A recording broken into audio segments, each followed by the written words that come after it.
بسم اللہ الرحمن الرحیم۔ السلام علیکم ناظرین۔ اللہ تعالیٰ اپنے بندے پر کبھی اس کی طاقت سے زیادہ بوجھ نہیں ڈالتا۔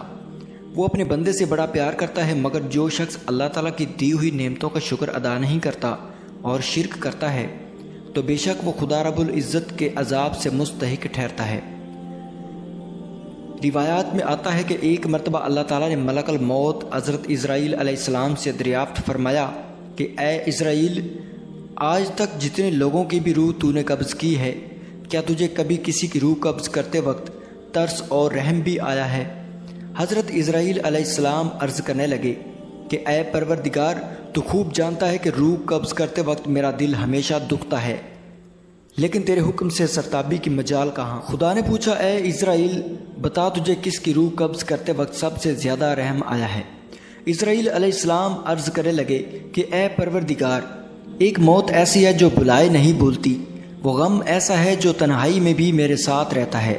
مولا، جب ایک کشتی مسافروں سے بھری ہوئی سمندر میں سفر کر رہی تھی تو نے حکم دیا کہ اس کشتی کو فنا کر دیا جائے۔ میں نے تیرے حکم کی تعمیل کی اور اس کشتی کو پاش پاش کر دیا۔ تو نے فرمایا اس کشتی میں موجود تمام مرد اور عورتوں کی روح کو قبض کر لو سوائے ایک عورت اور اس کے نوزائیدہ بچے کے۔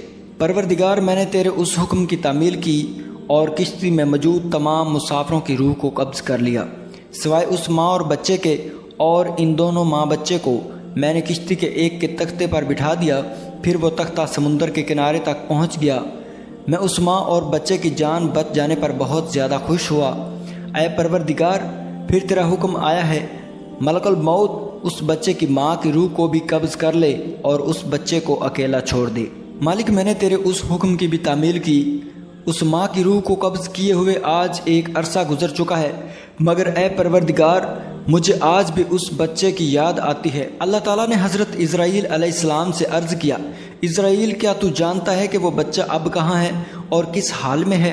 اللہ تعالیٰ نے حضرت اسرائیل علیہ السلام سے عرض کیا، اسرائیل، جب تو نے اس بچے کی ماں کی روح کو قبض کیا تو سمندر کی ایک موج کو ہم نے حکم دیا کہ اس بچے کو صحیح سلامت فلاں جزیرے پر اتار دو، جہاں ایک سرسبز و شاداب جنگل تھا، اور اس جنگل میں ہم نے بے شمار میٹھے پانی کے چشمے جاری کر دیے اور مختلف قسم کے پھلوں کے پودے بھی اگا دیے۔ اس جزیرے پر ہم نے محض اس نوزائیدہ بچے کے لیے لاکھوں کروڑوں خوبصورت پرندے بھیجے تاکہ اس بچے کا دل لگا رہے۔ ہم نے چمیلی کے پھولوں اور پتوں کو حکم دیا کہ اس بچے کے لیے خوبصورت بستر تیار کرو اور اس میں کسی قسم کا بھی کوئی کانٹا موجود نہ ہو جو اس بچے کو تکلیف دے۔ ہم نے اس بچے کو ہر قسم کی تکلیف سے محفوظ رکھا۔ ہم نے آفتاب کو حکم دیا کہ اپنی تیز روشنی اس بچے پر ڈال کر اس کو تکلیف نہ دینا۔ ہوا کو حکم دیا کہ اس پر تیز نہ چلنا بلکہ آہستہ چلنا۔ بادلوں کو حکم دیا کہ اس پر نہ برسنا۔ بجلی کو حکم دیا کہ خبردار اپنی تیزی دکھا کر میرے اس بندے کو مت ڈرانا۔ انہی دنوں جنگل میں بھیڑیے کی مادہ نے بچے دیے تھے۔